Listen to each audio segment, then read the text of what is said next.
Mairie de Korogo, village Onessi. Le ministre Amadou Coulibaly remet au maire Lazani Coulibaly 20 millions de francs CFA, l'équivalent du prix de 4000 timbres d'enrôlement. C'est le don des opérateurs économiques et cadres de la ville de Korogo pour aider les populations économiquement faibles à se faire enrôler en vue de l'obtention de la nouvelle carte nationale d'identité. Les timbres seront donnés à ceux qui en ont vraiment besoin, à ceux qui sont démunis, à ceux dont on connaît les difficultés financières. C'est pour cela que le ministre a demandé qu'on crée une équipe qui va gérer tous ces fonds-là. Donc je lui dis merci.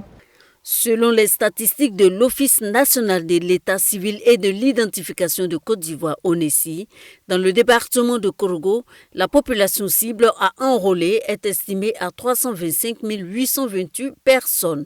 Seuls 136 000 sont enrôlés. Après la fermeture du village Onessi, les enrôlements se poursuivent dans les différents centres. En ce qui concerne la ville de Korogo, nous avons 13 centres répartis dans les différents quartiers. En ce qui concerne les réclamations, un numéro est ouvert, le 1340.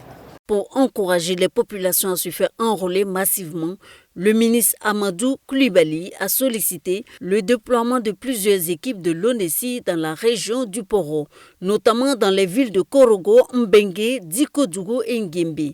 Ce que nous voyons, nous pouvons dire déjà que le déploiement de ces équipes mobiles est un succès.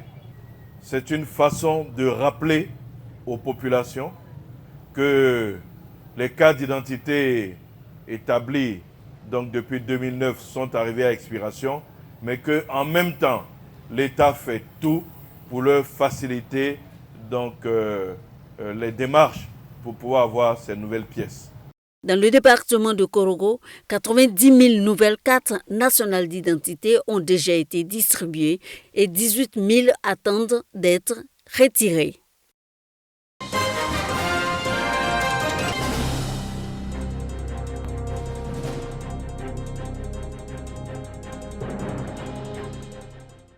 Rendre son cadre de vie agréable, paisible et beau. C'est l'objectif du Salon international de la décoration d'Abidjan.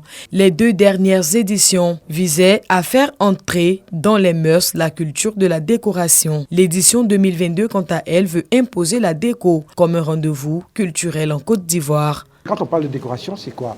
La décoration, vraiment, c'est la mise en valeur d'un espace bâti ou non bâti. Donc, ce qui veut dire que quand on est dans une maison ou dehors, que ce soit, quand vous voyez aujourd'hui l'échangeur, c'est beau, ça embellit un pays. C'est pareil, quand vous avez une maison, il y a l'aménagement. Parce qu'il faut faire la différence entre un architecte d'intérieur et un architecte. Et nous, aujourd'hui, le but, c'est ça, c'est d'amener tout le monde à faire la différence et à savoir que la décoration, elle est importante. Parce que, comme on a l'habitude de dire, une maison, c'est une vie. Décoration ethnique et valorisation de nos cultures. C'est le thème qui va animer le Salon international de la décoration d'Abidjan du 11 au 14 mai prochain. Du 11 au 14 mai prochain. Quand on parle de décoration ethnique, on parle plutôt de la décoration scandinave. Mais pourtant, l'Afrique, la base, nous avons beaucoup de potentiel. Pour pouvoir faire cette décoration qui est l'ameublement, le bois. Donc aujourd'hui, on aimerait que les Ivoiriens, et surtout les Ivoiriens, les Africains, se sentent vraiment premiers dans cette décoration. Ce rendez-vous du beau, du chic et du glamour veut faire connaître les savoir-faire ancestraux dans le domaine de la décoration en Côte d'Ivoire. Exposition, panel animé par des professionnels de la décoration, mais surtout des actions sociales. Les organisateurs entendent réhabiliter et équiper d'une bibliothèque l'école primaire publique Eboakro dans la ville d'Aboisseau.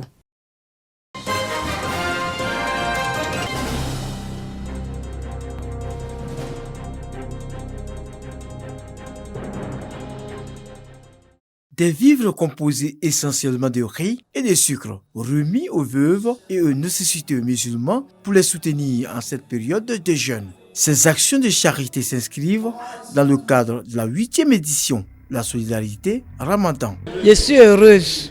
Avec l'État, les jeunes, je remercie la main qui a donné. Que Dieu bénisse cette main qui a remis ces cadeaux. Les initiateurs se réjouissent d'accomplir ces œuvres caritatives depuis 8 ans. C'est le mois de partage et de solidarité. À cette occasion, nous voulons offrir quelque chose à nos frères et à nos sœurs. Nous profitons pour remercier le président de la République qui nous a offert des dons. Je profite pour dire à nos frères musulmans de faire plus de solidarité et puis vivre ensemble avec les autres confessions religieuses. On a besoin des grandes femmes en Côte d'Ivoire qui vont vraiment d'elles-mêmes décider d'initier ce genre de cérémonie qui parle que d'amour, partage, solidarité. Dans un pays sans amour, sans partage, sans paix, ce pays n'avance pas. Quand, en cette période de pénitence, vous pensez à apporter votre aide aux démunis, votre mission ici est noble. Ce sont au total 175 familles qui ont bénéficié du programme Solidarité Ramadan, mis en œuvre par l'Alliance des associations et organisations féminines musulmanes.